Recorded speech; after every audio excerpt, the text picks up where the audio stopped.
And it hits me, oh my gosh, this is that triangle. You know, there's explanation for everything that occurred in the Rendlesham Forest incident that doesn't involve aliens at all. It was completely silent. It comes right over our heads. He saw a classic flying saucer, really, standing in the clearing. He turned over to my father and held his hand, and he looked in his eyes, and he said, "We're not alone." Welcome to Podcast UFO for our live show. We're live every Wednesday at 8 p.m. Eastern Standard Time on the Dark Matter Radio Network. Please remember to visit the website podcastufo.com for past episodes, blogs, and forums. During the show, feel free to participate live in our chat room. And don't forget to like us on our very active Facebook page. Hello, and welcome to the show. This is Martin Willis, your host. And we're coming out at you live. Hang on just 1 minute. We're having just a little bit issue here. I'm going to Alejandro is just not connecting with him, and he is online, so there's something really weird going on, and we will try to see if he can connect to us. First of all, I have some tragic news for the show here, for us out there, listeners and everything, and that is and I don't want anyone to say anything about yesterday was my birthday. I don't like birthdays, so don't say happy birthday or anything like that, please. But anyway, I also shared my birthday with Andy Fleming, who you know from episodes of astronomy that he used to be on our show. He's done a lot of blogs. He was a amateur astronomer that saw a black triangle fly over him. That Andy, the great Andy, he passed away. I tried to reach out to him yesterday because we share that birthday. He has the same birthday as myself. I would like to dedicate this show. Alejandro, you there? I am here. Oh, my goodness, we're good to go, finally. So Andy Fleming, the gentleman that does astronomy clips for us, passed away, Alejandro, and I was just telling the audience that... Oh, no. Yeah, it was very, very sad. He was such an upbeat guy. The last time he did a clip for us, he was recording on his pool table with a blanket over him so he wouldn't get any echo. And a funny guy, a real family guy, and loved his dogs as well. So, Andy, you'll be very missed, and we are dedicating this show to Andy, and also with that everybody gets to listen to the whole full 2-hour show without paying, supporters and all. Everybody gets to listen to this show tonight. And our guest tonight, I met Israel Curiel in North Carolina 2 years ago, I think it was. Yes, 2 years ago. And it was kind of funny when he walked in the room, everybody knew him, and real nice guy, and I'm really looking forward to talking him tonight. But let's move forward, Alejandro, and what do we have for news this week? We got, June was a record month for sightings from MUFON, which is kind of strange. In fact, I was hoping to get you this information before you talk to Peter Davenport to see if something similar happened with him. But this is kind of cool. So really, this year has not been that much higher than last year. In fact, I made a graph, and really only May has been higher than last year when it comes to MUFON as far as sighting reports. However, June just skyrocketed, which is really strange. Typically, MUFON gets about 400 to 700 reports. Last year, they had about 7,000 reports. But this June, they had something like over 1,100 sighting reports. Wow. Amazing. So yeah. So I contacted... What's going on? Yeah. The aliens are freaking out. They're all over the place. This is getting crazy. They're climbing around Well, actually, that's what I asked Jan Harzan, the director of MUFON, and Roger Marsh. And Roger Marsh got back to me, and of course, I talk to Roger Marsh on a daily basis because he writes for Open Minds about MUFON UFO cases. And he said he was pretty certain he knew what it was. And he said that was most likely due to Hangar 1. The second season of Hangar 1 ended in June. They had 2 episodes in June, although it's been going for the last few months. So I'm a little surprised that, it's only June that had such a huge increase. But that's what they think it was. They think the last 2 episodes in particular focused on sightings from MUFON files that they think were really cool, and they think that inspired a lot of people to call in. He has a little bit of evidence of this. Well, when I ran the numbers, I also ran it, and I think this kind of plays for his theory as well. I ran it against the states, so I took all of the different states to look at the sighting reports they've had to date, and to see if one state had more than the rest. And it was all kind of relative. So they all had slight increases, really. No one state had the most, big spike.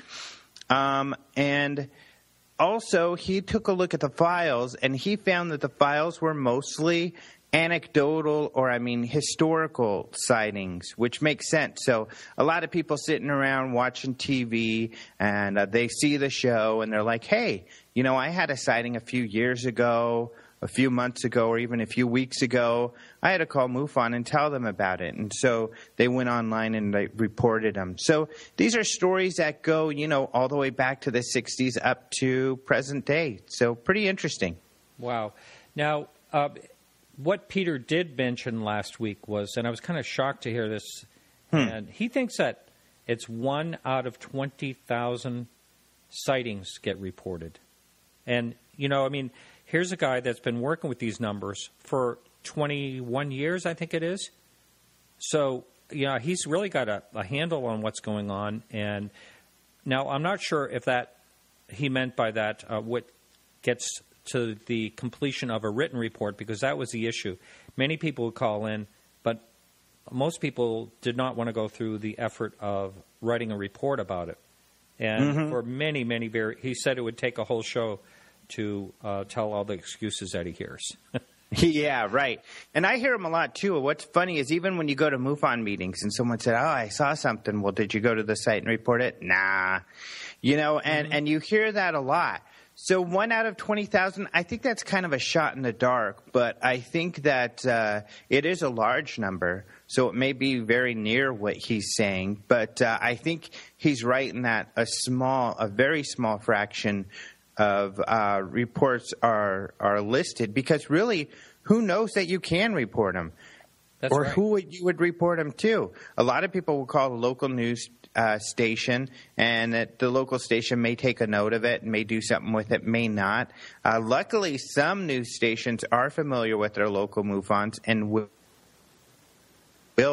send them to their local MUFON group. But I agree that the vast majority of reports are not reported. And what's exciting about that is, a fraction of these that are investigated, they can't determine what they are. And these are reported by very, very credible people.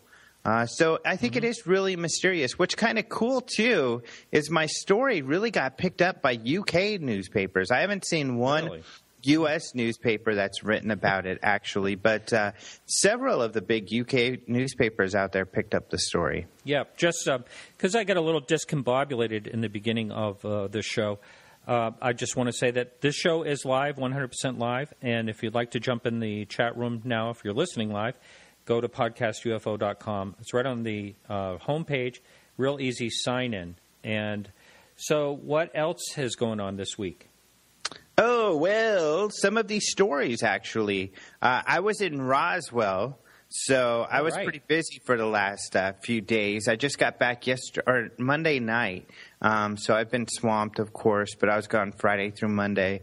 So I haven't done a lot of writing other than actually this story about these sightings in June was my last story. But Roger's written a lot of stories, and he's written about some of those historical sightings that have been reported to them lately. For instance, this one's really interesting, and this one happened in 1994, and a gentleman said that he was working at the Newport Chemical Depot when in Indiana when he had a really strange sighting.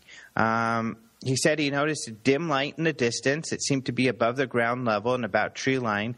So they stayed in their vehicle and they watched this thing He said it was really dark out and that the craft got larger, it seemingly, I guess, getting closer, and it appeared to be like a glowing globe with other globes of lights on the corner. In fact, he drew a drawing that we just posted today that Roger just got a hold of. We kind of did an update with some more information about this really cool sighting. So people will have to take a look at that. Another one of the sightings that he wrote about was one in Alabama. Now, this person recalls this in 1966, but pretty shocking. I mean, this person said that he had just moved to Huntsville, Alabama, so it was sometime in 1966 or 1967, and they noticed what seemed to be steam escaping from a rocket testing tower located on the Redstone Arsenal, and there's a lot online about this tower because it's been used for testing rockets and things like that. He got his binoculars and took a look because it looked like there's this big disc there. He said it looked like a disc that was about that was at a 45-degree angle and about 1/2 to 2/3 the size of the tower, which is incredible because this thing looks like it's at least 50 feet tall or something. I don't know. It's a huge rocket tower. He said when he did get his binoculars to look at it, the object was gone. So a really weird sighting. And when you see the pictures of the tower, to think that this thing was half the size of the tower, It must have been humongous. So some neat sightings that have come from this spike in June reports that presumably comes from the Hangar 1 television show. Well, whatever can get out there to, give people an idea how to report something, I think is a great thing. And I think that, that will keep even more coming as we go along. Now, which sighting was it that looked like the big walnut that's in this story? It kind of looks like the JAL 1628 incident, over Alaska. That was the 1994 sighting that was over the Newport, Indiana chemical facility, chemical depot. Yeah, that's where that sighting went. So this guy said it was huge. It looks like the walnut thing that the Japanese pilot drew way back when that incident happened in 1987, I think it was. Yeah, that's true. It does look very similar. And this thing, he says, was about probably 300 to 350 feet wide. So pretty huge object, according to this witness. So, yeah, pretty cool sighting. This one actually was thoroughly investigated as well. And the field investigator, Ned Delaney for Indiana MUFON, closed it as an unknown. So that means, he was not able to figure out any sort of man-made or mundane object that might have been seen. Right. Now, you can check out all these stories in the show notes. There's links to openminds.tv. All the stories are there. Also, I wanted to tell you that I really enjoy your Open Minds UFO report on YouTube. Oh, well, thank you very much. Yeah. Looks like you must put a whole week of work at least into that. Well, we put most of the work in the stories themselves that we're writing on a daily basis. So then we pull from those and cut those. We do, but it does take a week to produce because we usually will film those on a Tuesday. And then Michael, our video editor, he will then take the rest of the week to edit that. Usually gets it done on Thursday and we get it ready and then post it on Friday morning. So, yeah, it's a week's worth of work for him. And Michael Klein, I think he's extremely talented. He does all of that video work, all of those graphics and everything all on his own. So pretty cool stuff. Well, I was talking earlier about North Carolina. Is he the gent that I met down there? Has he been with the Open Minds for a while? He's someone new. That was a guy named Tom Ruffin who used to work for Entertainment Tonight. He actually went to go work for a local television show. It's a show that it's called The List, I think, and it's syndicated all over the country, but it's shot here in the area. But Michael was kind of working as helping him out for a while and then came on full time. And Michael has taken on the workload himself, but he's continued to do a great job. But, yeah, North Carolina was a different fella, Tom Ruffin. And you might have met Michael at the conference, but he's always backstage. So he's always back there, pulling the levers and pushing the buttons and help make everything work. Just like the Wizard of Oz. Hey, just like the Wizard of Oz. We have a question for you, Alejandro, up on the message board. Okay. And do you have anything new from Don Schmidt at Roswell? I've had a few people ask me that, and no, I do not have anything new. Actually, I didn't have the nerve just to go up and ask. I know that both of them, Tom Carey and Don Schmidt, are a bit they're not real happy about how everything's gone down. Not that, luckily, we're able to say hi, give hugs, because Don and I especially, are good friends, known him for a while, even through all of this rough stuff. But, as far as I know, no one asked them for a status of their opinions. I did sit into part of a panel, but I had to run, and it was mostly, they were just starting to get into just the very the minutia coming in about Roswell and the basics, because a lot of people that go out there, they don't know much about ufology or anything. They're just kind of people from all over the world coming out to check out the festival and everything. So I have not heard that they referred to it at all, and unfortunately we were both so busy that I never got a chance to sit down with them. And of course I was planning to ask. So was my girlfriend. She was really curious. She's also friends with Don, and she wanted to she said as soon as she got a chance she wanted to ask. But we never got the chance. It was just too busy. And we had to run. But I went Vine crazy. People should check out my Facebook, because if you know what Vine, they're those 6-second videos. Yeah. So I got a lot of really cool videos from Roswell, including Daryl Sims doing a yeehaw on top of a Segway, which is a pretty funny one. But lots of cool stuff there. All right. Well, hey, thanks so much. And yep, thank you. All right. And we'll catch you next week, Alejandro. Talk to you next week. Say hi to Israel for me. I sure will. Okay, hang in there, everyone. And just a reminder, Art Bell will be coming back on this station just in about 2 weeks. I believe it's July 20th. So get ready for that. That should be fun. Hang in just 1 second right after the quick little music clip, and we'll be right back with Israel Curiel.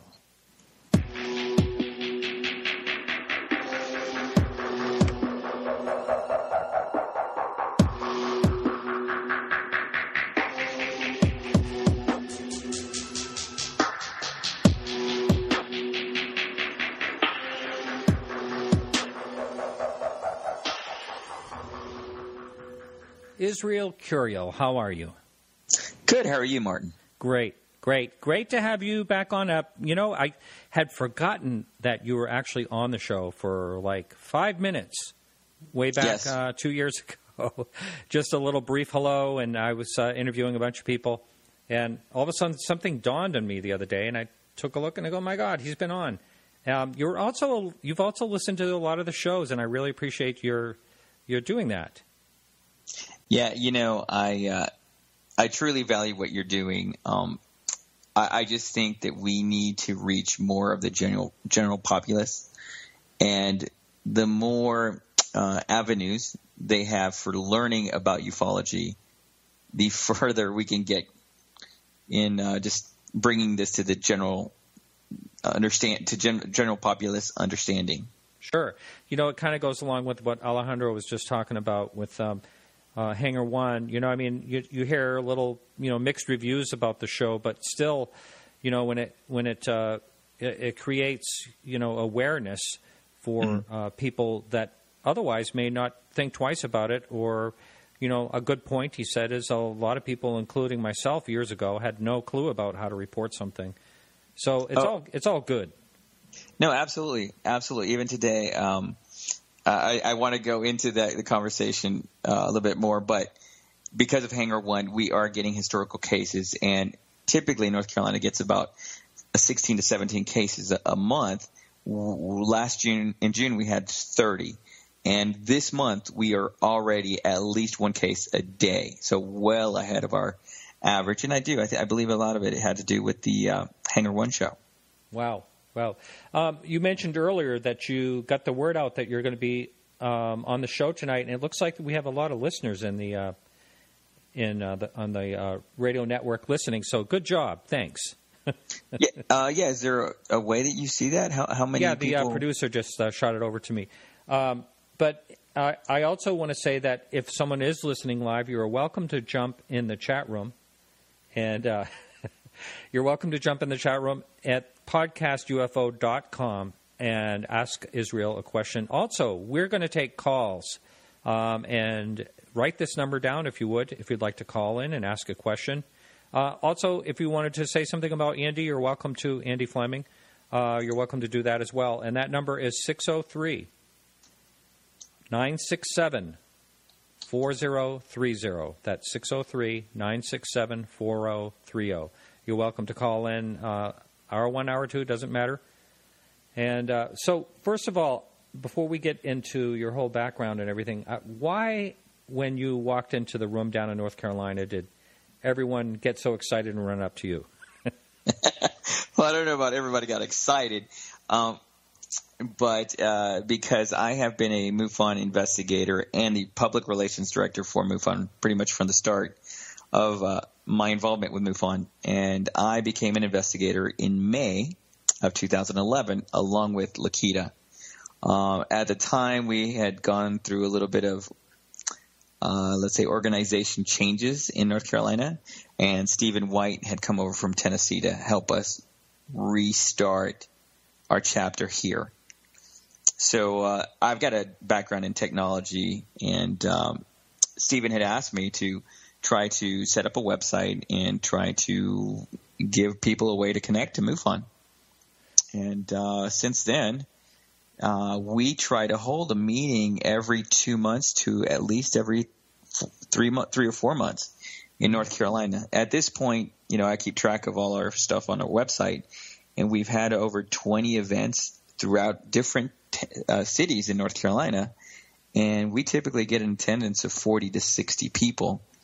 And I'm really proud of that fact, because when I talk to other state directors, they always have it tend to have it in the same city, and you have a small group of people that keep going to all events.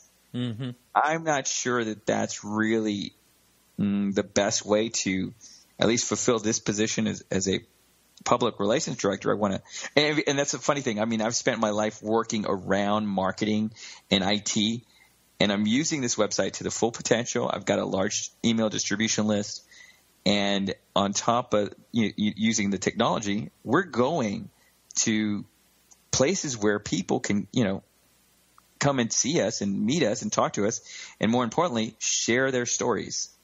And these 20 different meetings that we've had in North Carolina, you cannot imagine how many stories we've heard. Lakita and I have been doing this since 2011, and if we have 40 to 60 people show up in every meeting, it's guaranteed that the 2/3 of the people there have UFO sightings, if not far more involved, or they're experiencers. Uh-huh. So, now, are these people that are actually members of MUFON? They must be to get the notification. No. Now, that's where my IT background comes in. Becomes very useful. I actually pay and use Google AdWords. So anybody in North Carolina, and I can go into Google AdWords and say, if you live in North Carolina, I want UFO links to come to me. Mm-hmm. So I have actually spent my own personal money to look for keywords like UFOs or orange orbs. And if somebody in North Carolina is searching for that, they're going to find me. So they'll come to our website, and that's how they find us. In North Carolina, I believe that we currently have 98 MUFON members, and I don't know. I think that over the last 4 years now, we've met 1,200 people, maybe. Wow. So, are you also an investigator yourself? I am. I am. Okay, so if you have 98 members, how many would you say are investigators? That's the funny thing. North Carolina is not the biggest state as far as populace, but I think we're somewhere between 16 and 19 investigators. I think that's a pretty big number for, the size of our state. Mm-hmm. And right now, I just spoke to Lakita this afternoon, Lakita being the state director, and she's had a handful of more requests to become new investigators. Wow, that's great. That's great. So let's talk a little bit about your background. It's always an interesting story how someone gets, hooked on this topic and, actually goes as far as you have in this field. So what happened and what made you interested in this? Well, and I'll tell you what, even before I give you my origin story, I kind of want to talk about my professional career so that it kind of plays a part. Hopefully it established some credibility for me. Sure. I've always worked in big financial institutions. For the big banks, I've historically done web application development. I did a lot of programming. Most of my career has been around the marketing of financial products. And I have recently, over the last 10 years, moved into a lot of trend analytics, doing some statistical work with a product called SAS, which stands for Statistical Analysis Systems. So that was kind of my impetus to find out more about MUFON. That kind of attracted me to MUFON. So that's a little bit about my professional background. How did I even start at ufology? It actually started for me in 1990. I was still in high school. I had gone to visit a friend of mine, and she said, Israel, I have to tell you something. And I'm like, okay.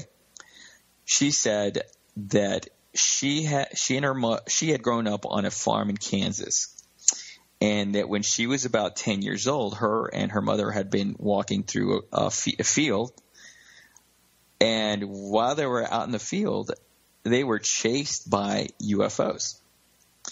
And her mother was so terrified that she took her in a car, left the farm, abandoned the husband, and left the state. And they never went back. That can be convenient sometimes, but, wow. Well, so I'm 17 at the time, and I'm thinking, number one, you're crazy, and number two, you scared the hell out of me. And let me tell you, I never spoke to her again. She had scared me that much. Wow. And I can't tell you guilty I feel now. It's taken me a long time to, I guess, get the facts about ufology. So that happened in 90. Then around 98, I had found out that my uncle, who's a dentist and also a professor of dentistry at one of the largest universities in Mexico, him and my aunt in 91 had a UFO sighting in broad daylight, along with hundreds of other people on a Mexico highway. And they said they saw this large orbs, or a handful of large orbs in broad daylight going over the highways. I mean, in Mexico, you're talking, 20 million people. So there was at least hundreds of people that were seeing these. And it took my uncle, he's a pretty straight-laced guy, a dentist. It took him, 8 years to let my aunt admit it to anyone. So needless to say, between that high school event, my aunt and uncle who saw that, and even the summer after that girl had told me her story, I found the book Communion. Oh, yeah. Mm-hmm. And I read Communion when I was in high school, and I can't tell you, it really scared me. I distinctly remember thinking, this is not possible. I mean, this can't be real. So anyway, in 98, when we had found out that story, my mom also told me a separate story that I had grown up in Houston, Texas, and my mom had a friend at the time in Corpus Christi.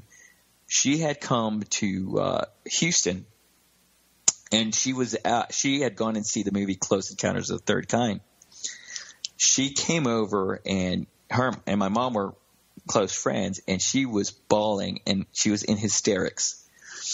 And she said, "What happened? What happened?" And she's like, "Well, we were never going to say anything, but me and my girlfriends had been driving between Houston and Corpus Christi, and we've seen those crafts.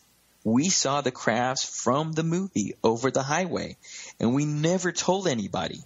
But I went and saw the movie, and that's what we saw." Huh. So at that point, I'm in my mid-20s, and I mean, you know, it kind of really shocked me. At the time, I didn't admit to anybody that I'm into UFOs and aliens. I mean, I had been reading about it, but it's something I kind of, you know, that's something I did on my spare time. I wouldn't admit to it back then. Mm-hmm. So that was kind of the impetus for my interest in the subject. Now, do you have any problem admitting that now in mixed company? No. Not anymore. As a matter of fact, some of my coworkers from the bank should be listening to the radio show right now. I only feel comfortable explaining it to my involvement to my coworkers after they are aware of my technical capabilities. So once they know that I'm very capable of the job I perform, then I'm willing to share everything I do with ufology. Like a credibility type of thing? Is that what you're getting? Establish? Yeah, I feel like I have to establish my credibility in the professional world before I expose you to, I guess, the craziness. Yeah. I'm in the fine arts, antiques, auctions, and all that. So I'm very careful when it comes to that. I don't talk about it much. However, you know, I did have a fellow auctioneer call me one night and say he enjoys listening to my show. I actually had him on the show, but. And there's also a couple of people that are on TV in the antiques world that also have had sightings and have listened to the show in the past, which I think is pretty interesting. But I understand exactly what you're saying. And luckily, I'm involved in a startup right now, and everyone there knows that I'm into it. And, you know, occasionally some of them listen. So it's good that you can, you know, it's kind of like coming out of the closet about UFOs is kind of what it is. Right. And for me, I feel like I've found my purpose. And it really is to provide people an avenue, a way to talk about this and to learn about this field.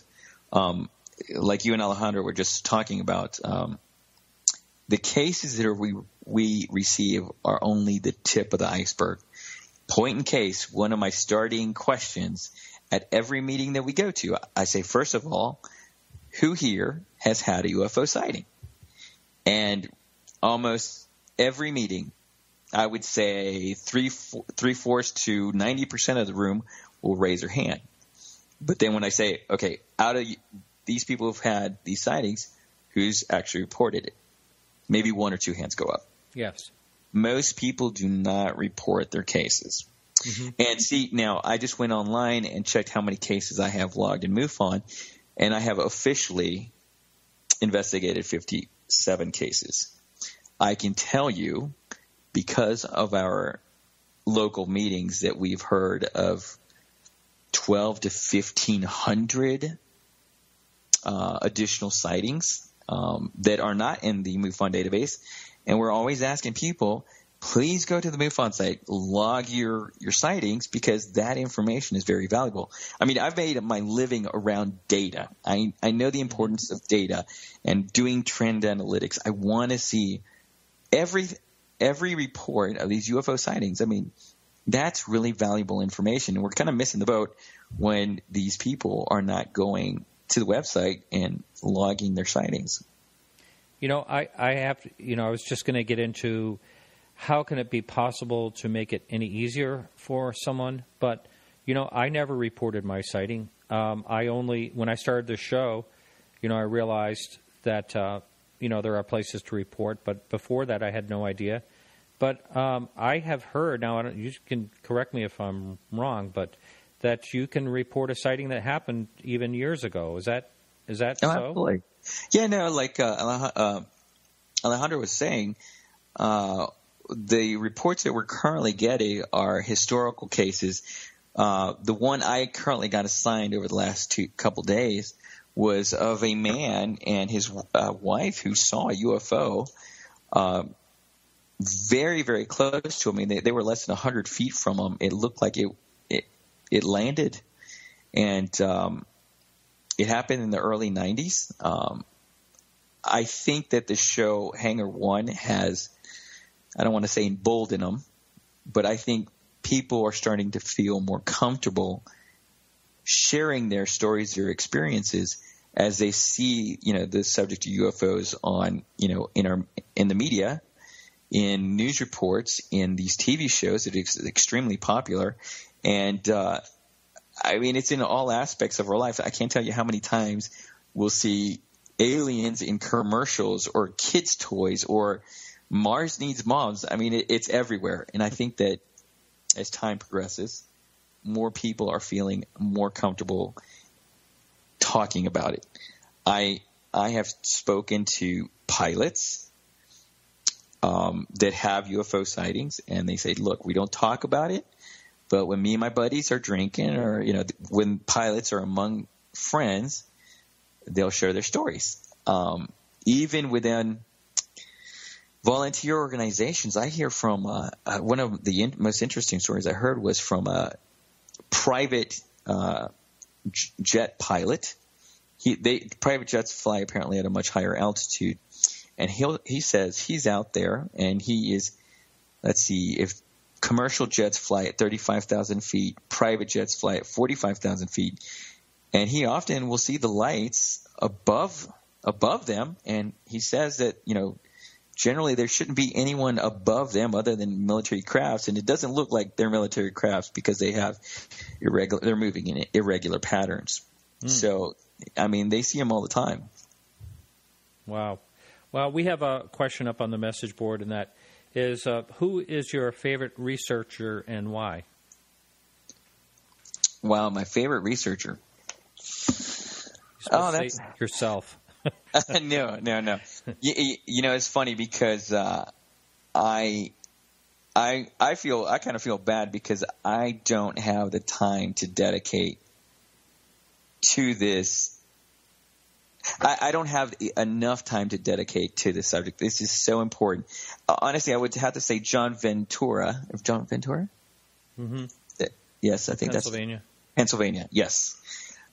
Just because he has brought MUFON to the general public.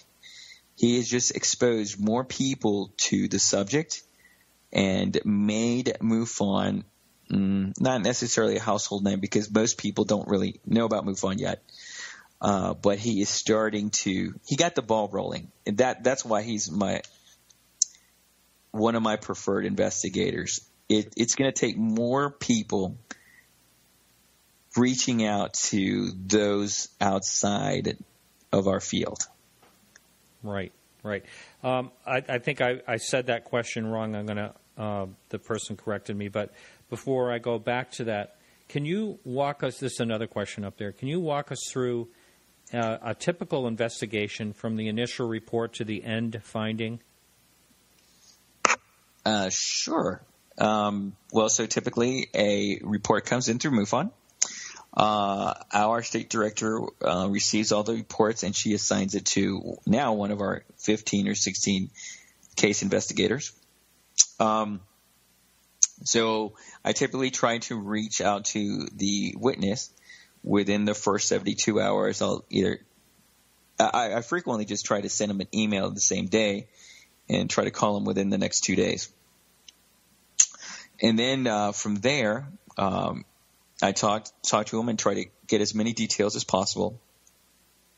We have a really long form that I try to fill out, which includes obviously the date, time, weather conditions, how close or how far they were from the object, how many witnesses, how many additional people can corroborate the sighting. To me, that is the most important thing. Because you do have a lot of people that will go out and say, oh, yeah, I saw this light far in the sky that was moving erratically. but nobody else saw it. I'm like, that doesn't really help me. It could have been a star. They could have confused it. I mean, so stars look like they twinkle, and you might think it's actually moving when it's not. But when you have people that file cases with multiple witnesses, that's when it gets interesting. So frequently, if there is more witnesses, I'm talking to witness number 1 and 2 and 3 and 4 and 5. I want to make sure that I talk to everybody. And if it's something more spectacular, I will sometimes try to call the local police department and say, "Hey, did you get any UFO sighting?" I try not to start out with UFO sightings. I'll try to say something like, "Did you get any strange reports of light in the sky or a plane burning or anything strange on such and such a date?" And needless to say, they'll say, "Oh, you mean like UFOs?" I'm like, "Yes, UFOs." And they'll laugh and like, no.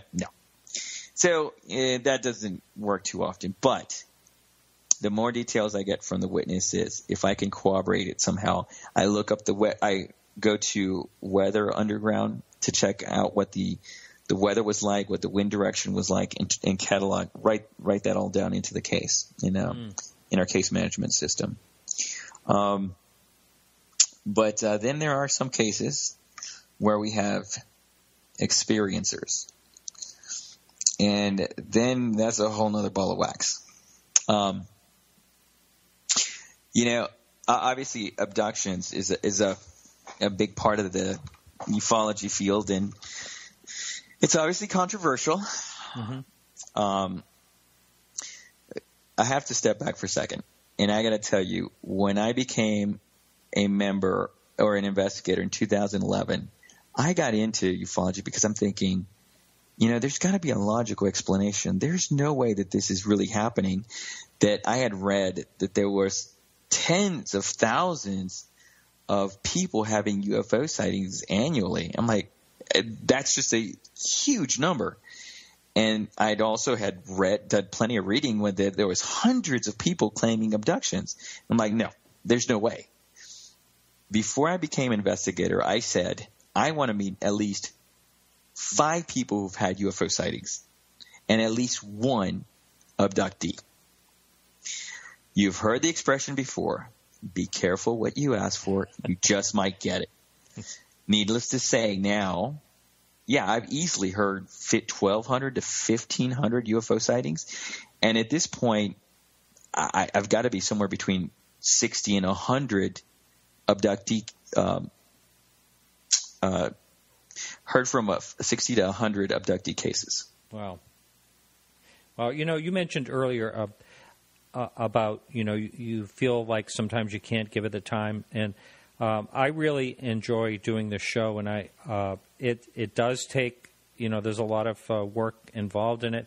But I absolutely love doing the show. But a lot of times I get, like for instance, this Paul, if you happen to be listening, has been trying to reach me to tell me about his UFO sighting. And sometimes it's really difficult to take the time to listen to a story. Like Peter Davenport said last week that, he only wants to hear a couple of minutes and then he wants them to fill out a report.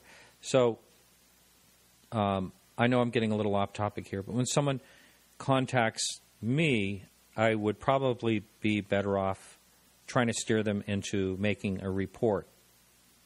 Wouldn't you say? I'm sorry. I'm actually reading some of these comments. So repeat your question. Okay. Be nice to Israel. He's reading you on the chat room. You know what? Here's what I tell my friend, my buddies in the financial world. You're not going to believe this until you've seen them with your own eyes. I've actually had 2 sightings now. It was so difficult for me to believe this was even real.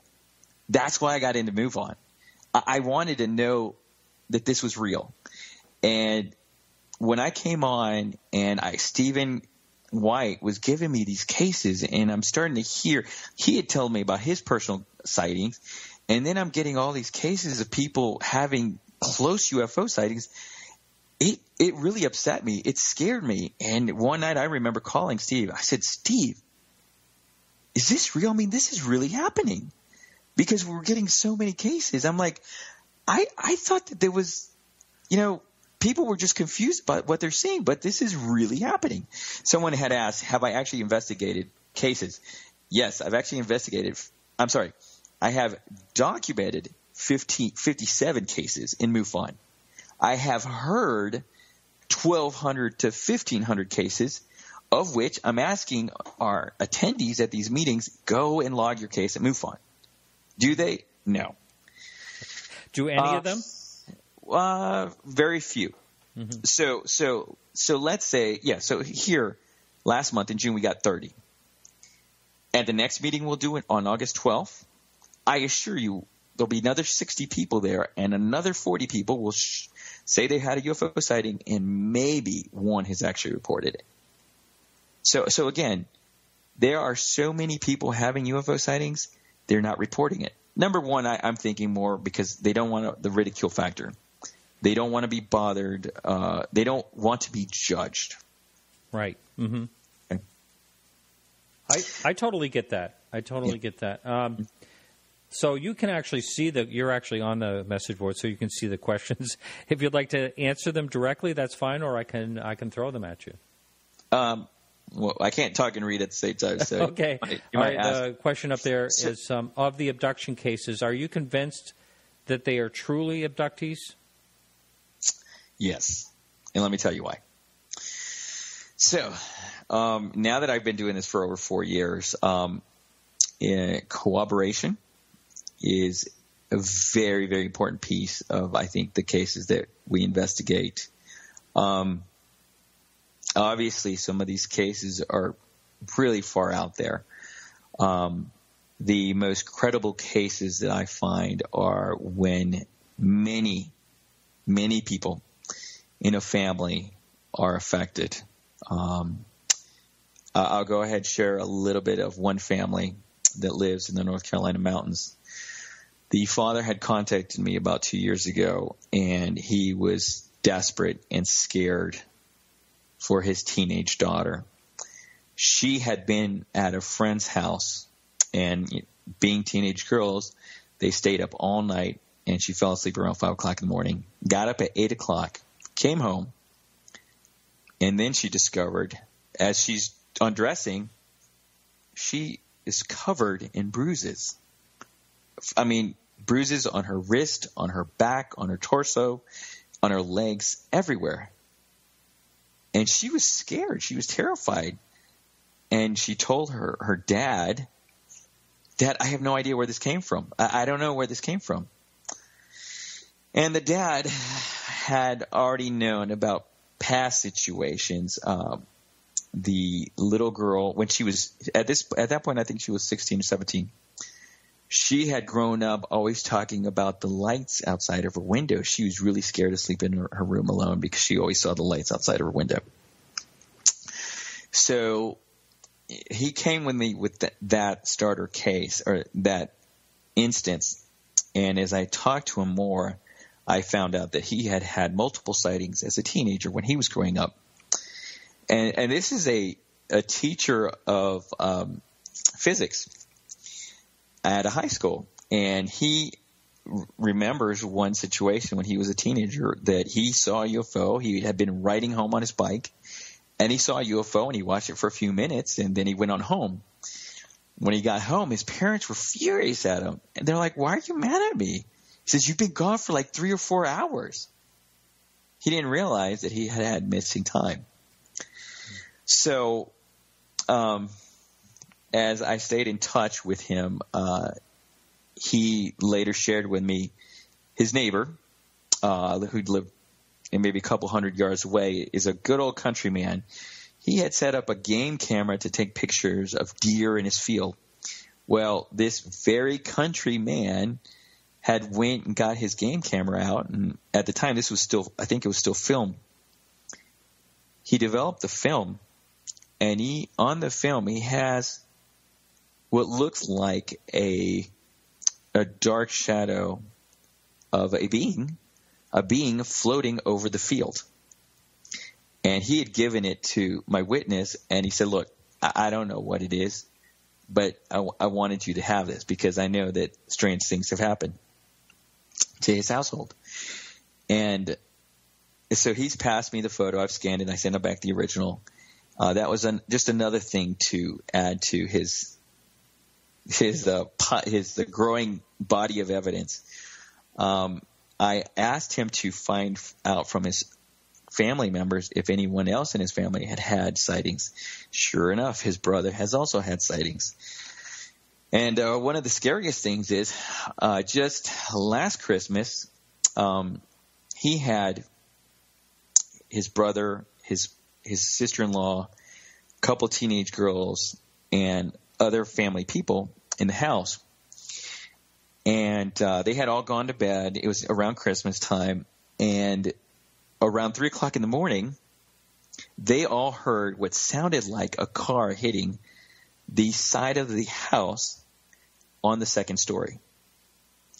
And he says that his brother was so scared, it woke the brother up, it woke the wife up, and the sister-in-law up. Everyone woke up, and they were so scared.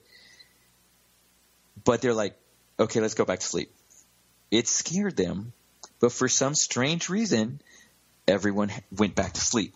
Well, you know, I have to interrupt you just for one moment because I was listening to an interview with Jack Weiner from the Allagash incident, and something I had never heard of in that particular incident when they all, thought that they didn't realize they actually had missing time. They all went back. They had just seen the UFO, and they all went right to sleep. Yeah, well, and this is only one example. I have there's plenty of other examples. So anyway, now I know that from what I've understood, I understand that these things, these abduction experiences, don't happen to a single person. It happens to your family lineage. The families that I've dealt with frequently have the parents, the grandparents have had sightings, and the children will have sightings. So when I talk to many people in a family and they all had UFO sightings or missing time, or they wake up with bruises, or one lady woke up and she's got what she thinks were laser burns at the base of her spine. And she'll send me pictures, and sure enough, it looks like a perfectly circular burn mark on the base of her spine. Those are the most compelling cases to me. Right. Now, as a MUFON person, are abductions considered on any type of fringe? Is it okay to talk about these type of things among other MUFON investigators? I've heard a little bit about that in the past. That's why the question. I think many people are still intimidated or scared of talking about it because it's a lot to take in. The implications, if this is real, the implications are far-reaching. Mm-hmm. Because I've had so many people come up and tell me about them, or even when we're at our meetings, people will come over and ask me to step aside, and they will break down and cry and tell me that they've had abductions since they were small children, and they've had nobody to tell because no one's going to believe them. Well, they can come to our meetings, and I'm not going to judge people because these people have these amazing stories, and there's so many shared traits among the cases I'm hearing. Another example was from a gentleman who was a foreman or a manager at a manufacturing plant on the East Coast of North Carolina. So he works at a large chemical plant, and he's also a volunteer fireman. And he was telling me that he had gone camping one day, and it was late at night. He had his dog with him, and he looked at his clock. It was 10 o'clock at night, and he was going to stay out till midnight. As soon as he got out of the car, he saw a UFO. And within a couple of seconds, this UFO is shining what he described like a spotlight, but he said it looked more like a material had come down. It was more than a spotlight. It had some texture to it. The spotlight had pointed into the trees, and he said it had scared him so much. He watched it for a second, and then it took off. He ran back in the truck, got his dog, and got him in the truck, and he's getting ready to leave, and he's looking at the clock, and it's after 1 a.m. And it scared him. Wow. It scared him, and who's he going to tell? He can't tell anybody. But he had seen the website, and he called me up, and he told me the story. And this is he's just a good old country boy, a man who works as a foreman or a manager at this manufacturing plant, and he goes hunting. I mean, there's no reason he wants to make something like this up. I mean, he didn't want me to enter it into – he didn't really want it logged anywhere. Mm-hmm. But he shared this story with me. And I mean, I get a lot of cases like that. People will call me up, or people will take us aside at the meetings and share these incredible stories with us. There's a question up on the message board, and does MUFON ask what blood type people that are claiming they're abductees? I mean, does actually MUFON do reports of abductees? Yes, yeah, we do. But you know what? Actually, that's a very good question. I need to start tracking the blood type of these people. But I don't necessarily think it is something like blood type. It just I see, this is just my opinion, but it just seems that there are certain family lines that were picked from what I've heard from these cases. It seems like they at least started it at the early in the 19th century, even late 18th century. And they follow these family lines. I don't know that there was anything special if somewhere in, I don't know, 100 years ago, this family line was picked and they can't continue following them. Now, I've never really heard of early cases. Are you aware of early cases, or can someone actually research this? So, see, what I tell you is coming from the cases that I have investigated, from the stories that my witnesses have shared with me. The oldest case I've heard of was from a retired military woman. She worked. Let me make sure I remember this. She worked in something like Air Force routing of planes. So she had top secret clearance in the military. So she had retired from the military, and she had UFO sightings all her life. And as I got to know her and she felt more comfortable with me, she would tell me more stories.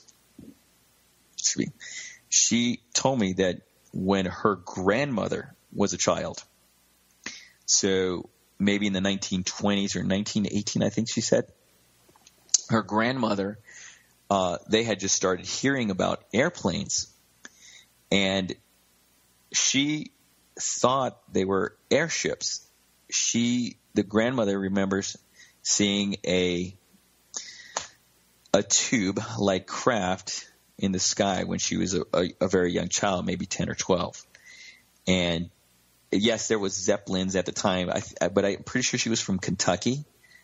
I'm not sure that there was Zeppelins flying around in Kentucky in, 1918.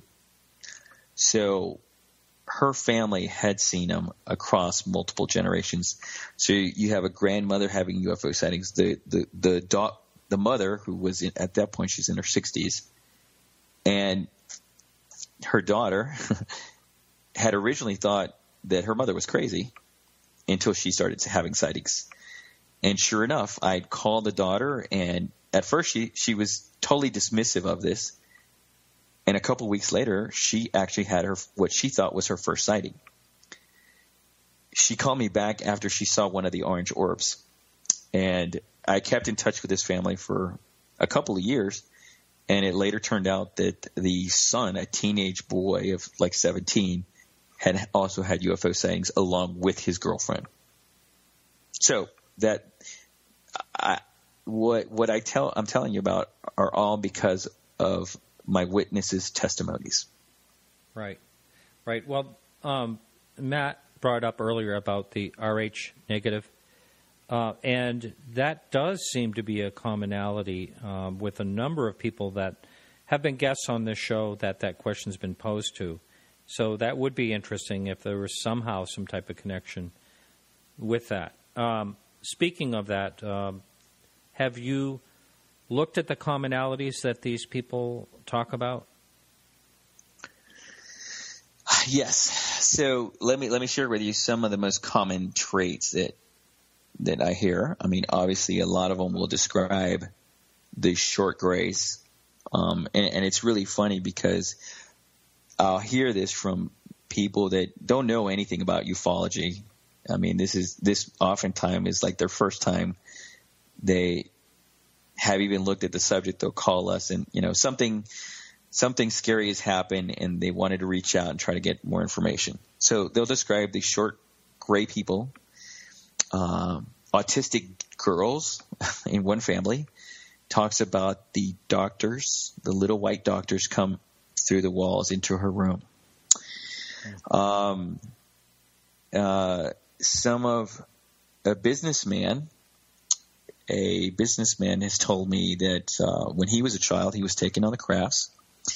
And actually, he's African American, but he said he was on the crafts with kids of all races, and they were there playing in this room. And he just distinctly remembers that there was no corners in the room. The room was perfectly round, and the whole room was lit, but there wasn't a light source. It just seemed to emanate from every surface. That was the most the aspect of his experience that was most memorable, that this room is perfectly round. The walls met the benches, and the wall curved into the bench, and the bench curved down into the floor. But he said he was in there with many other children, and he said that they were playing with what seemed to be hybrids. How about that? How about the messages and motivation of the reasons that these so-called abductions happen? Is there anything come through on that? Wow.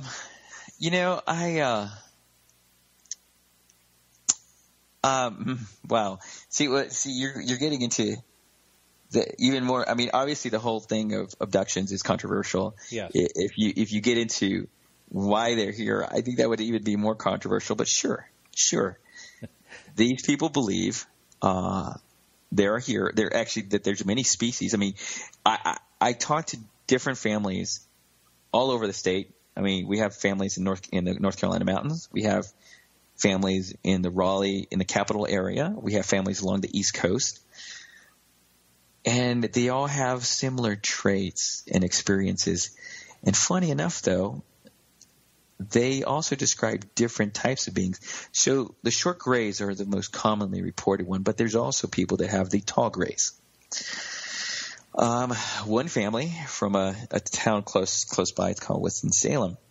She is a lady in her 50s. She has had UFO sightings and experiences, abductions all her life. Her family, she married a very religious man, and her daughter have had experiences. And the father has convinced the adult children that these are demons. They're of the devil. So these people try to write it off and not talk about it because it's just evil and, of the devil. So they won't talk to me. But the mother has explained that, she's seen these beings since she was a child, and now her 15-year-old son has had experiences. One of his most memorable experiences is when he was in elementary school, or how old are you? When you're 10. So 4th or 5th grade.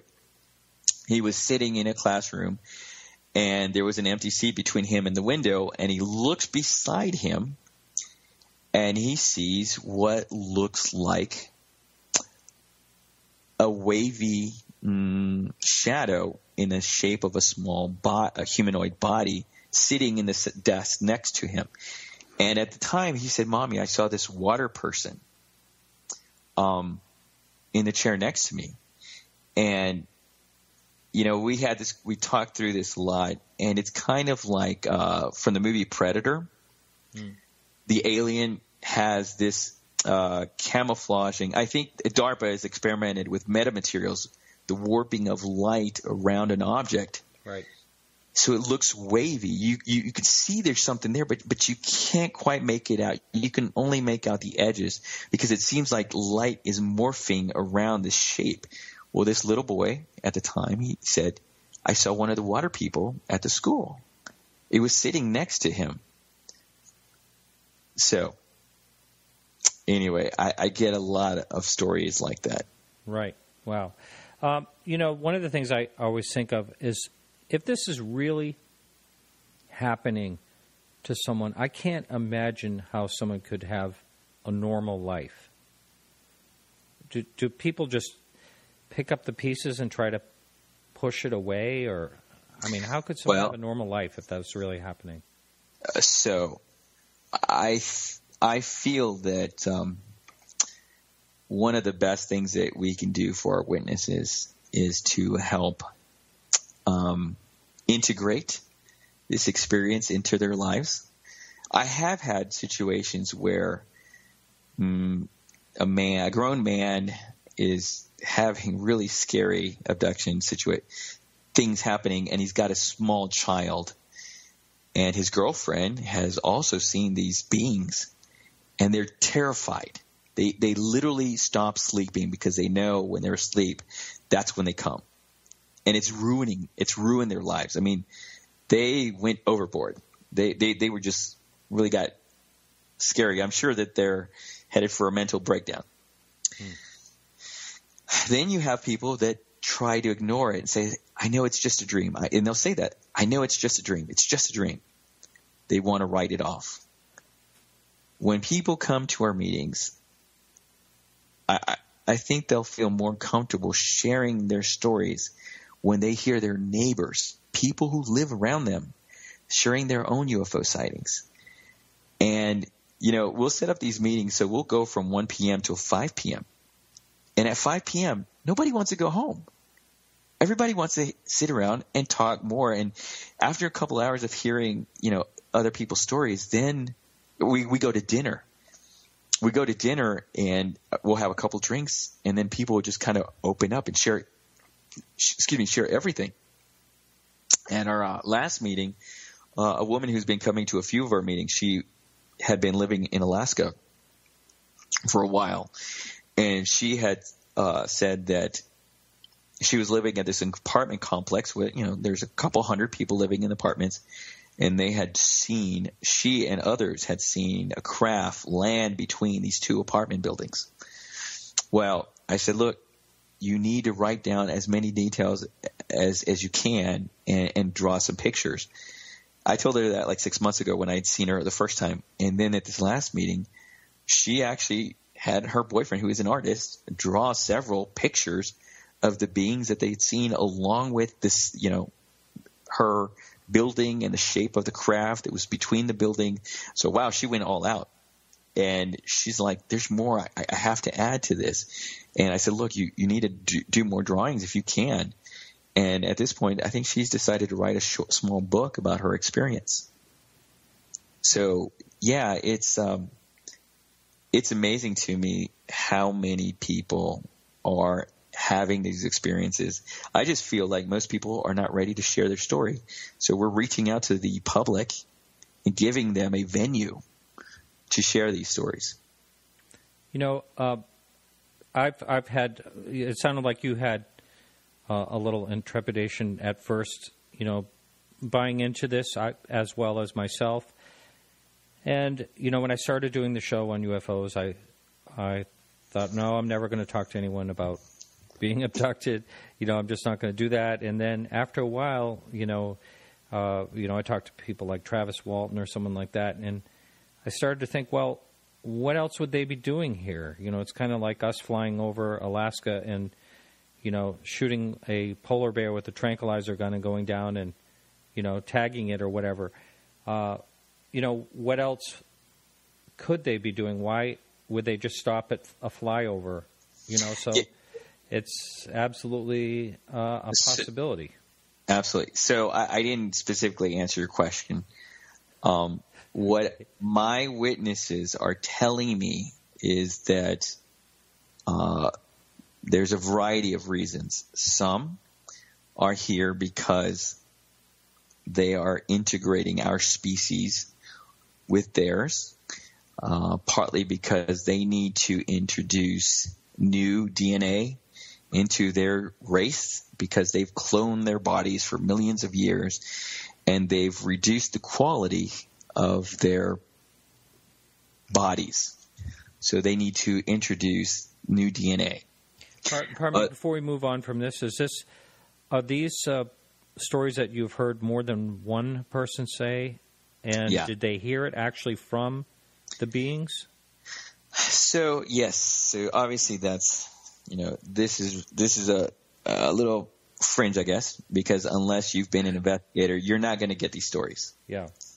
You're not going to get these stories unless you talk to hundreds of people and many people who are willing to share these stories with you. It takes a long time to build up a relationship with someone to the point that they're willing to share these things that are incredible or very difficult to believe. Mm-hmm. It's not like they come out and say, hey, I've been taken by aliens and I've visited their ships. No. It doesn't happen in the first week or 2 weeks. I mean, I might go months in talking to a person before they open up and tell me these stories. And, and obviously one of the other big things is everyone says that they are trying to keep us from destroying our planet. They show these these abductees, they show them pictures of our planet being destroyed by us. If you ask me who's the biggest threat, is it the aliens? No. We are the biggest threat to ourselves. Mm-hmm. If we destroy ourselves, then that's the way it has to be, because a species cannot learn by just being told, don't do this. When you tell a child, don't touch the oven, you're going to get burned. What does the child do? He's going to touch the oven and he's going to burn himself. That's when a child truly learns, oh, I've made a mistake. There's repercussions. I won't do that again. Because you tell a child, don't touch it. They're going to touch it. Right. Kind of, so same concept. They can show us where we're heading with us polluting our planet. But it's up to us to make the conscious choice to fix it. They can't fix it for us. That wouldn't help us in long term. I would think, what's it going to take? What is the burning stove? Is it right now the weather pattern I think is a little weird, but mm-hmm. What would it take till we finally wake up and say, what are we doing, and what type of sacrifices are we willing to make to get things straightened out again? Yeah, no, I think we'll have to continue, unfortunately, in the route we're currently going. I mean, our climate has to become seriously dangerous to us for us to finally – I mean, we have to burn ourselves. We have to burn ourselves for the general human population to say, oh, my God, we made a horrible mistake. We need to fix it now. Mm-hmm. I agree. A couple of questions that came up earlier that I jotted down here is who would you consider, of those 57 cases you've investigated, who would you consider is the most credible witness, and can you describe the story? Or I'll say one of the most credible. We don't have to say I'll have to go back to the case I was describing about the high school physics teacher. I talked to him. I talked to the daughter. I've seen the pictures. The wife has now had the wife for years was trying to deny it. This wasn't happening. She'd kind of try to dismiss it. And now she'll wake up and tell her husband that, yes, she has had the dreams. And she'll call it dreams of being on the crafts, being on the metal table, and being submitted to some medical procedure. Wow. So I have spoken to the mom, the father, the daughter. The brother is still uncomfortable talking to me about it, but it affects the brother. The brother's also like in his 50s, and his teenage daughters. The same night that they had the scary thing about what sounded like a boom next to the second floor of the house, the visiting teenage girl, like 13, had something really, really scary, said that something happened to the whole family. She saw the whole family in a doctor's room. But that's all that she would be willing to say. Wow. When there's so many people involved, that to me is the most credible cases. Let's say another story is, we'll call him my Raleigh, North Carolina case. The first case that he submitted to us, he said he saw a small being walk through the wall next to his bed, and he was unable to move. And this being stretched open his eye more and injected something into his eyeball. So when I read that, I'm like, my God, this guy's totally crazy. Okay, that's my knee-jerk reaction. And I talked to him, and I said, take the details. When it happened, did anybody see? Nobody saw. Okay, well, I'll log it as unknown or information. That's fine. But then he goes back and he starts sending me pictures of the UFOs he sees, of these things that happen. And then, in these many, I know him now for years. He tells me that his sister in Atlanta has also paranormal experiences. So so to me, I'm having a hard time believing this guy. I mean, is he really seeing these beings? Excuse me. So I call his sister. And she says, yeah, I know about my brother's fascination with UFOs. And I don't know if I necessarily believe. This is what the sister's telling me. And then I said, well, so he was telling me you've had some paranormal experiences. She goes, yeah, I see ghosts. We see ghosts in my house. And this is a divorced woman at the time, she had like a 13-year-old daughter. She says, yeah, I'll see shadows run across my house, run across the room. And she says, my teenage daughter also says she sees the little people. She sees what seem to be 3 to 4 foot tall shadows moving around her in her room. And that's when I'm like thinking, oh my God, it sounds like this other case I had in Winston-Salem, and I said, would you say it's looked like a small being that just looked like a shadow? And she goes, wow, I didn't really ever think about that, but yeah, actually that's what it looks like. It looks like the shadow of a small being. And she said, I just assumed they were always ghosts. But when I talked to her, she's like, oh my God, so is my brother's fascination with UFOs actually somehow affecting me and my daughter? So anyway, wow. Those are the kind of correlations that I find across cases. Here's another interesting case that came my way. A woman who described herself named Jenny. She said, I'm a banking executive. She said, I will not give you my true name or my contact information. You'll only get these emails from me.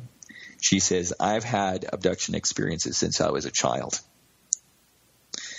And she says, I am still single. I am a very, very busy executive. I have a boyfriend. And I have not shared with him these abduction cases. And in the email she says, but I have been impregnated. And I knew that it didn't come from the boyfriend, or it was before the boyfriend. And I've gone to the doctor, and she says, congratulations, you're pregnant. And she doesn't say anything. She's like, oh, okay, thank you. And later, around 3 to 4 months down the line, she goes back and she says, you no longer have a fetus. Did you discharge? She says, no, I don't think so. And then she has to go about back to her busy executive life at the banks. But she has said that she's experienced it all her life. She just needed someone to tell. Huh. And unfortunately, she only communicated with me for a few months. And, I mean, can you imagine if you're a high-ranking executive at a bank and somebody starts talking about your abductions and you being impregnated and losing a baby? That could have real repercussions in someone's professional life. That person is not going to be comfortable having her case documented anywhere, whether it be MUFON or anywhere else. Yeah. But she emailed me about that, and I really, really wish that she would reach out to me, or maybe would meet me in person, because I just don't think that she's the only one. I think there are far more people out there. I think it happens in every town, in every state. I don't think North Carolina is special in any way. I really think this is happening everywhere. Well, I'll tell you, it's if it is so, it's just a scary situation, and I understand what you're saying. If someone is emailing you, it does not, it could be BS, as someone said on the message board. It's sure. very. But when you see them face to face, you can make your judgment if Absolutely. possible. But I totally understand if someone is actually a bank exec. Of course they're not going to tell anyone about this type of situation. Sure. And I can't imagine what type of turmoil it would be. Mm-hmm. Yeah, and see, you know what? I am totally okay with anybody saying it's BS. I firmly understand where you're coming from. I got into MUFON because I wasn't ready to accept it. I couldn't accept it. I needed to meet these people. I needed to see it with my own eyes. So let me tell you what happened on November 5th, 2011 at 9:30 p.m. One of these cases had been reporting seeing the UFOs frequently. They were experiencers. It affected the wife, it affected the husband and the grown daughter and the teenage grandchildren. So we had a MUFON meeting in Hickory, North Carolina, and after the meeting, we went to this person's house. I set up my infrared, I set up my telescope, I had a camera on my chest, other people had their video camera, and it was cold that night. It was really, really cold. There was 12 of us who had started out outside, and six of the people went inside. At 9:30 at night, one of the witnesses said, "Oh my God, look up." And we saw a boomerang-shaped craft, maybe, we'll say right around 5,000 feet up. So it's really low. I would say it was the size of between the size of once to twice the size of a 747. And we saw the craft cross a quarter of the sky somewhere between 10 and 20 seconds. And the scariest thing, I'm looking at it and I'm not accepting. I'm having trouble processing. What I'm seeing is not supposed to be real. Mm-hmm. I have a camera on my chest, and all I did was look at it, my mouth wide open, and I'm watching it. And, I've heard other people say that. I'm thinking, oh, my God, you're full of crap. I would have taken 1,000 pictures. Mm-hmm. When you see something that you cannot process, shock is a real thing. Right. Until you're in that situation, yeah, you're not going to understand. Because, I had the camera on my chest. I was there with other people. These other people have come to most of the meetings, and they'll say, "Yep, that's exactly what we saw." As a matter of fact, I've now gone as far as I used a website called Tinkercad.com to do a 3D model of the boomerang-shaped craft that we saw. I actually need to get it printed off, but that one event altered my life and made me realize that this is so important. I have to dedicate a small portion of my life to helping people learn that this is a real thing. It affects every one of us. Now, when this thing was going over, it was dark out, I'm assuming. Yeah, at 9:30 at night, we had seen the helicopter from the local hospital. We'd seen the jets at 35,000 feet. You can clearly hear a jet.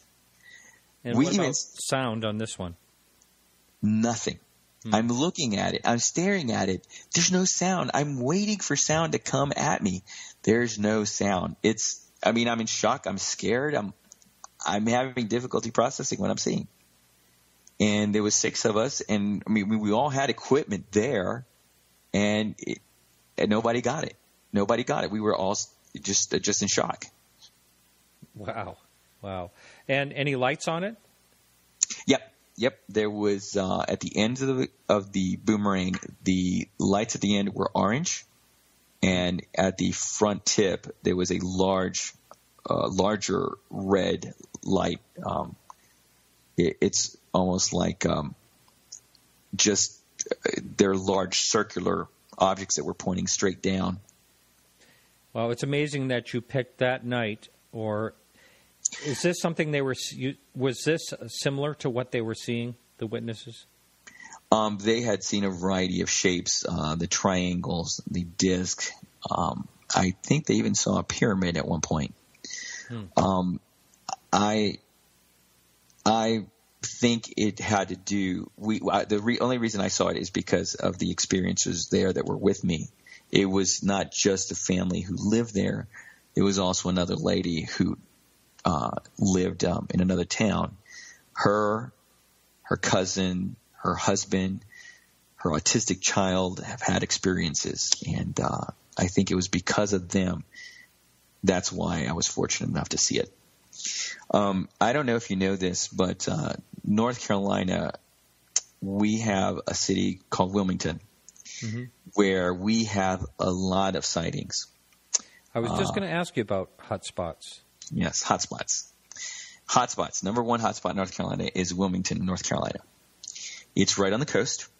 It is, funny enough, there is a nuclear power plant, Cape Fear. I don't remember exactly the name of the power plant, but it's near Cape Fear. And we also have the largest weapons and ammunition transport in North Carolina that both are really close by. We have so many sightings come from New Hanover as a county. I also see a lot of people on YouTube reporting sightings along that area. There is one particular young man who has gotten lots of videos of the orange orbs there. And he had started to get in touch with another man in Myrtle Beach, South Carolina. So it's pretty close by, 45, 50-minute drive between the two cities. Well, they've had a lot of sightings there too. I was in Myrtle Beach on vacation, and I'd already known that there was lots of UFO sightings there, and a lot of people had described the orange orbs coming in from the ocean. So I decided, you know what, I'm going to go check it out. So it was like a Friday. It was Friday, September 30th, 2013, I believe. I taken a lawn chair, took my tripod, took my video camera, and I sat on the beach looking out over the ocean. And I started at 10 o'clock at night. I said, I'm going to stay there till midnight. You know, it's a long shot that I'll see anything, but I'm going to stay. So I was there, and I saw lots of planes go by. I can't say that I saw any satellites, but I did see the planes go by. And so I was there till midnight, and it was kind of getting cold. I'm like, I really kind of was hoping I'd see something. Let me stay another hour. 1 o'clock comes up. I'm like, okay, forget it. I'm really tired. I'm going to go back. So I pack up my tripod. I put the video camera in the bag. I pack up my folding chair, and I start walking towards the parking lot. There is an orange orb, I would say 60 feet off the ground, coming towards the beach at I don't know, I was guessing somewhere between 50 and 60 miles per hour. And it's speeding up, and I'm still on the beach, and it stops almost above me at 60 feet. And the reason I'm saying 60 feet, there is a 3-story house on the beach, and it was about twice the height of that 3-story house. It came up above the beach and did not stop. It did a 90-degree turn and went straight north along the coast without slowing down. Wow. So I mean, it's only like 60 to 70 feet is how the closest point it got to me. And I'm looking up at it, and at that point, I'm trying to process as much as possible, and I'm getting the video camera out, and the sighting only lasted 5 to 6 seconds, or maybe 10 seconds. It wasn't enough time for me to get the camera out and on. Mm-hmm. But I can tell you that this object was 4 to 5 feet across. I would describe the outer surface as very glass-like, a dark orange, but towards the center it seemed to be a darker red. It was moving way too fast to be anything like a Chinese lantern. I mean, I'm kind of guessing it was somewhere about 60 miles per hour, and it literally did a 90-degree turn without slowing. So I have now seen the orange orbs that so many people are describing.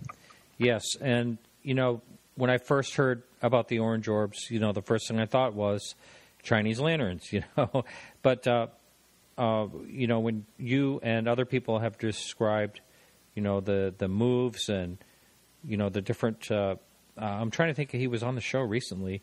He wrote the book on orange orbs, and he's working with MUFON now. Mm-hmm. Are you familiar with who I'm talking about? Yeah, I don't remember the name. Guess. Yeah. But anyway, he had a beach sighting where he was describing that it was like one right after the other, and it had the exact same pattern that it flew, which is really bizarre. And why are they over water so much or toward the water? There's so many questions. If you want to hide, where would be the best place to hide? I mean, that's just speculation, but we do have a lot of sightings from that area, and most of the ones are about people seeing the orange orbs coming in from over the ocean. As a matter of fact, one of my cases in 2014, a person had taken a photo of an object they saw in the very far distance in the middle of the day over the ocean. What was it? Whitesville Beach, somewhere like that in North Carolina. They sent me a picture from their iPhone, and it was very grainy, but he said, this is a businessman. And I don't know. I mean, to me, I have to give a person with a successful business more credibility. This businessman and his wife went back in the house. They got their binoculars, and they looked at this object in the distance, and they said, "Oh my God, that is a UFO, and it is sucking water from the ocean." They sent me the picture, and it's really grainy. I mean, I knew what to expect, so yes, that's what I make out. Can someone say it looks more like a freighter?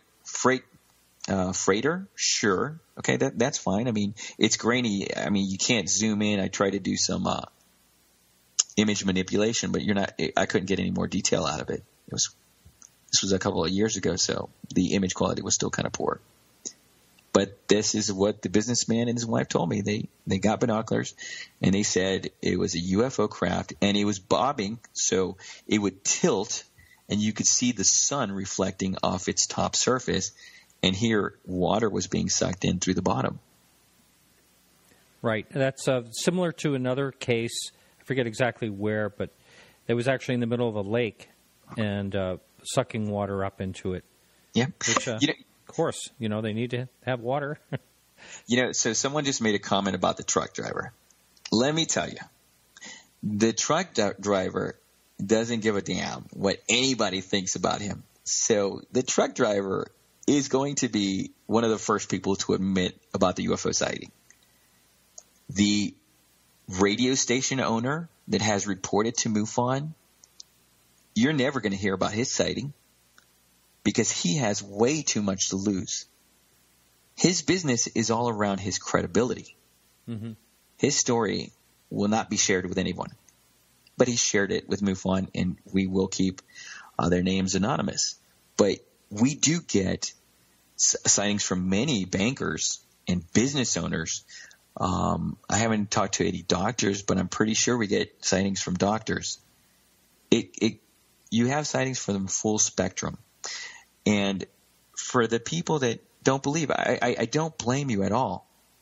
It's going to take you actually seeing it for you to fully understand, the implications that this is real. Right. Question up there. Is there a commonality to which side that eyes or nose probing implants, or to which nostril they are inset into? Have you heard about any implants in any of these abduction cases? Yes. We have. Sometimes it's in the shin. Sometimes it's in the ear.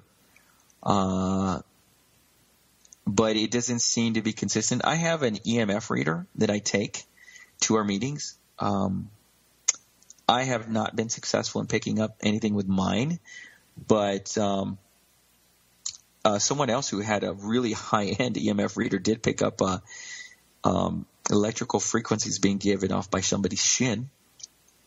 Some of my families that have lifelong experiences chose to invest money into game cameras that they set up inside their homes, and they will also leave on microphones to record the sounds at night. Oh, here's an interesting thing.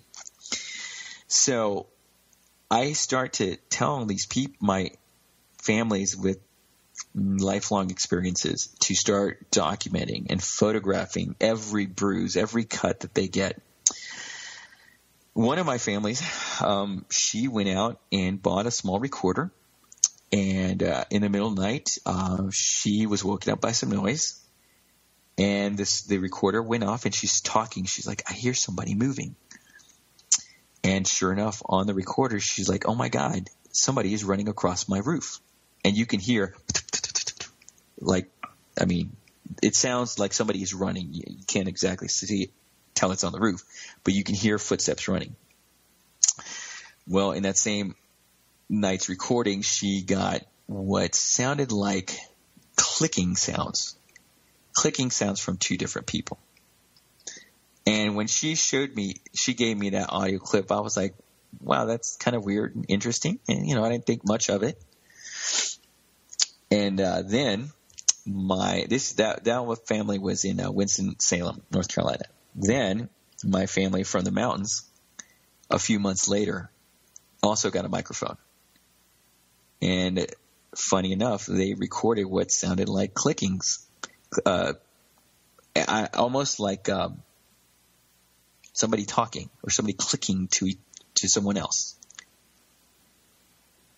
Hello? Wow. I'm sorry.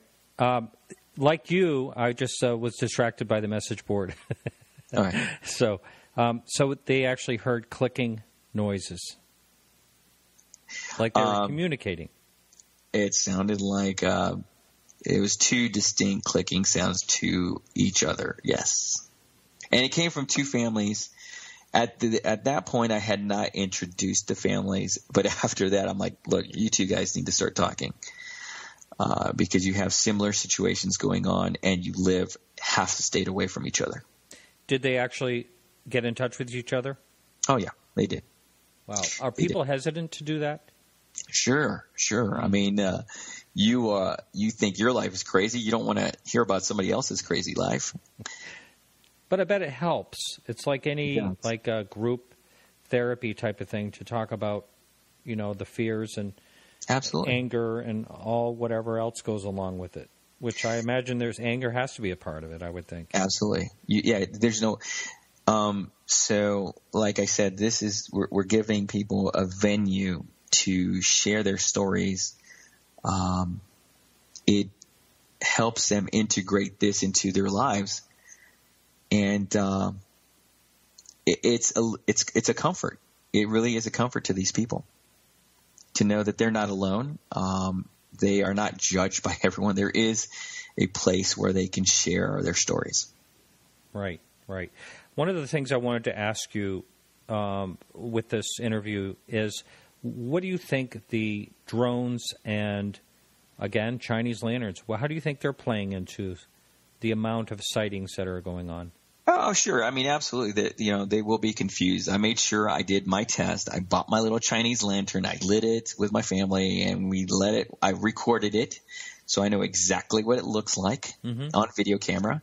And, absolutely, there are some people that are reporting Chinese lanterns, and they were getting confused with a UFO. I think my true test for whether it's a Chinese lantern is Chinese lanterns don't make big zigzag moves. And they're kind of slow moving, even with a wind. I mean, if it's at a high altitude, yes, winds do blow in different directions at different altitudes. They still don't zigzag and move up and down. Is there drones? We have a really interesting video. I think it came from Raleigh, North Carolina, of a very, very bright, almost a violet color UFO above looked like a motel. And it was sitting perfectly still, and then it came down behind the motel and then went back up and took off. Could it have been some kind of drone, someone private flying toy? Yes, but there was no sound. You couldn't hear it. The drones the little toy quadricopters that we see are pretty loud. And this thing was so bright. It was an electric violet. It is a very distinct color. I don't think it could have been a drone. Right. We have about, I'd say we have about 20 minutes, so we've got plenty of time. If anyone would like to call in, that's 603-967-4030. Or if you'd like to engage in asking Israel a question, you can go to the message board at podcastufo.com if you're listening live. So I had another question that came up. I was just trying to find it. I personally saw the other night at the July 4th, I saw, someone put up, I think there was a series of 5 Chinese lanterns. And I think they're pretty easy to tell that they are. For a person who's never seen one, I can understand that. Sure. But they seem like they're, it would be hard to confuse them once you know what they are. I'll put it that way. Absolutely. Yeah, and I think it's really important that every investigator go out and buy a Chinese lantern so that you can fully appreciate the differences. Right. And I want to say, unless you are talking to these people, obviously I realize the things I'm saying, the things I'm sharing are very far out there. Yep. We have a lot of investigators because these people want to know the truth. That's right. And once they start hearing it, they're like, oh, my God, this is real. That's why we have so many. Hang on just a second. We have a caller on the line. Caller, please say who you are and go ahead and ask your question. Hello, this is Ken. I'm the one on, right? Hi, Ken. Yes. Hi. I got a question for you. Now, I supplied contractor equipment to all the government bases in Southern California up in the high desert. Some of the things I saw, they were unidentified to me, and I was told in no uncertain terms to not say a word that I even saw it. There was a window left open on top of the JPL on Rocketsite Mountain, and I had to go in and help a contractor build a special equipment they needed for some of their work, which is what I did on a regular basis. Lockheed, Hellendale, China Lake, Edwards, the whole deal. But this thing here, it was hovering about 4 feet off the ground. And electrostatic, my hair was on end. The guy grabbed a hold of me when he saw I saw it and just kept finger to the mouth. Now, there's things I've run into during the course of a job. Now, these can't be, they're unidentified to me, but are they actually unidentified flying objects because they're in a military facility And are they worth reporting? Caller, thanks for the question. If you continue speaking, could you speak up a little louder? It's really kind of a little bit hard to hear you. Thank you for calling in. And what's your name again, please? My name is Ken. Ken, thanks for calling in. Israel, do you have a comment on that? Sure. No, I do believe that some are American military. As a matter of fact, we have a person, one of my first witnesses was from Virginia, real close to the North Carolina border, that he had video of what looked like a triangular UFO that was being escorted by at least 2 fighter jets, maybe a third.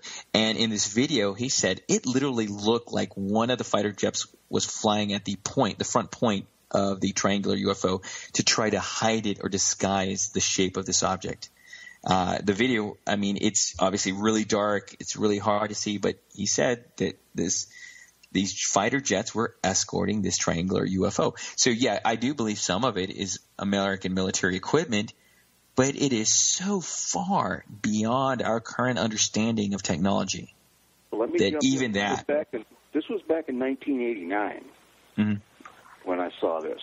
And at China Lake Naval Weapons ran across the same thing. I had a base sticker. I could go pretty much anywhere until somebody with a machine gun said, halt. And then I know that I was not intentionally lost anymore. I loved looking around these places. But there was something that had fallen off a truck up at China Lake, and I had to help put together some kind of a sling to get underneath it in a certain way because some of the other stuff would kind of push through. And being a distributor for a lot of this product, you know, they had to call us to get it built, then they could use it. It was just rare situations. So there was an object pretty close to that had, you know, been on a... So was it being worked on at China Lake? I don't know. Was it ours? I don't know. But this was back in the 80s. The guy told me a year later, after I prodded him quite a bit, I said, what is that thing? And he said, well, it was part of the Star Wars, he said, that was not supposed to work, and it was involved in counter-rotating magnetic fields, and it projected a hole, and that's as far as he'd go. Oh, that's really interesting. That is really interesting. Yeah, that's actually one of my witnesses that talked about that. Yeah, he said it's like a bathtub. It's like your hand in a bathtub. When you move it halfway underneath, everything behind it sucked behind you in the water. And he says this thing, depending on where it aims a hole and where it projects it, is where the thing will go, and the farther the hole is, the faster it travels. And they were all drones at that time, he said, because there's no person that could exist in them. You know, so I want to share with you what my Raleigh, North Carolina case told me. He said the way that these crafts are propelled is, yes, they are 2 counter-rotating strong magnetic fields. It is literally creating a gravity point in front of them, behind them, and I don't know. I don't think he said anything about how far it was, but I mean, I guess it makes sense. Wherever that gravity point is set, that's where your craft will go. So that's not the first time I've heard about that. That's very interesting. Exactly the thing that he said. And this was in a hangar. I had to go through the approval to get on top of JPL, sign all this stuff, but it's 30 years ago. And I had to be escorted up, handed off, and I was following the guy, and all of a sudden there was this little porthole thing that was kind of open. And I looked inside. This thing's just sitting in there humming and hovering. Yeah. And he said it was just, I think he said that there was like 80 or 90 of these things around or in orbit right now, and he says, we don't have to worry about a blasted thing. He says they'll take care of it. Interesting story, Ken. Thanks so much for calling in. Hey, thanks. Enjoy the show. Thanks. So let me address one of the questions that came up here. Can you move? Will they follow you? Let me tell you what I told my North Carolina case. Oh, you're talking about the geographic this is a question. Yes, okay. So what I told my Asheville, North Carolina case, she has moved from Florida to Georgia to Asheville. And I told her, if they came across from another star system, from another galaxy, you moving 1,000 miles doesn't make any difference. they always find you. And even my Raleigh case, he's moved 3 or 4 times. I'm like, stop moving. That it doesn't help. You can never stop. It will always follow you. It will follow you, and it follows your family. It would make you think that you'd have to have some type of implant, or how would they, how could they actually know? That's what's so bizarre. And, it's kind of like the more you think you figure out, the more questions there are, really. Yeah. The implants, yes, that's, I mean, what we would naturally assume, there had to be an implant, but who knows? Maybe it's just somehow they can detect there's some kind of biomarker from just your body chemistry. Well, that's something I never thought of. That's a good question. Do you ever get any reports of orbs that are a UV black light in appearance? No, not really. I can tell you that I have seen what looks like orbs with the night vision, and I couldn't see it with my own eyes. But that's the only thing. I mean, so things are appearing in ultraviolet or in infrared, but are not visible to the naked eye. Okay. Now, another question up there. As the PR person for MUFON, we all heard Bigelow disaster and Chase Klutsky's fallout with MUFON. I actually didn't hear that, but I haven't. So what's going on with MUFON lately? I really don't care about that. What I'm more concerned about are my witnesses in North Carolina, and that they want to share their stories. That is my number one priority. I do realize that people frequently want to bring up the conspiracy between Bigelow and MUFON. Yeah, I don't care if it's true or not true. All I care about is my witnesses in North Carolina have a story they need to tell and share. And I'm going to document those cases, those sightings. Well, good enough. Let's see. Peggy wanted to know, she hates when I say her name, sorry Peggy, if you should report a sighting to MUFON even though it's on an Army base. Like, for instance, Ken, who just called in. Yeah. We do have the sighting reports from around military bases, and they'll specifically say, look, we know what the military crafts look like because we always see them. This was so very different. And Matthew, I got to tell you, if I have to convince you to join MUFON, then don't join MUFON. You have to want to know. You have to want. No, see, that's totally the wrong way to go about it. You need to know the truth. Then you have to find the truth for yourself. Nobody's going to do that for you. All right. So I don't need to ask you that question. No. It's up to the individual. It's a personal choice. If you want to write it off, dismiss it out of hand, no problem. If you've seen a craft, you need to have answers. So you need to join MUFON, or just come to the meetings and hear how many of your neighbors are hearing it. I don't care where you live. Your neighbors have had sightings. If you ask your friends and neighbors, you're going to be surprised. One of them has had a UFO sighting. I am totally surprised. You're right. I've, the subject's come up a number of times where I'll get the courage and I'll finally tell someone in business or whatever, well, hey, I do this show on UFOs, and surprisingly, I would say like half the time, like this business exec, I dared to tell, he all of a sudden said, yeah, my son and I saw something that we just absolutely can't explain, over the water one time. And, so you're right. There's so many people that have had sighting. Now, when I had Seth Shostak on, a couple of years ago, he said, quote, oh, I saw something really strange too. And, I had no idea what it was. And, it ended up being a missile launch. And that's, that's what they are, that type of thing. So he got lucky and he found, a prosaic reason for that. But there's so many that absolutely have no clue. And that's what happened to me, and I told him about my sighting, and it can all be explained according to people like that. Sure. And so the people who can explain it out of hand have never seen a UFO. That's just what it is. And yes, MUFON has chapters all over the world. We get reports from all over the world. If you can't, I don't know what the chapter situation is like in Australia, but if you can't find one, contact MUFON. Start that chapter. Start a website. Start organizing meetings. I can tell you, the first meeting I organized here in Charlotte, I was scared to death. I thought everybody was going to show up with these foil hats and everyone was going to be crazy.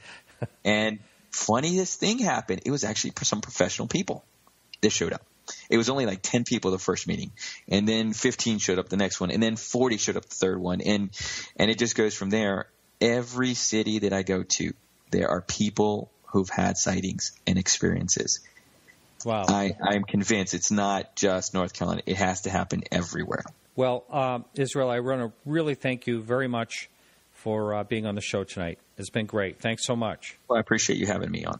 You bet. And so I want to say, everyone, the show is free to all listeners, not halfway through like usual, and it's in the memory of a great guy that used to be on this show. He was Andy Fleming, and he passed away recently, so the show is in memory of him, and he will be sorely missed. I want to thank everyone for helping out with the show, and I kind of feel a little crazy because I have not thanked Keith and the Dark Matter Radio Network. He's producing the show. Thank everyone else. I always forget you, Keith. Thanks very much. Peggy, thank you for managing the Facebook page. I want to thank our guests, of course, and Alejandro Rojas for the news. This is Martin Willis. We'll see you next week. And with Erica Lukes here on Podcast UFO. Keep your eyes to the sky.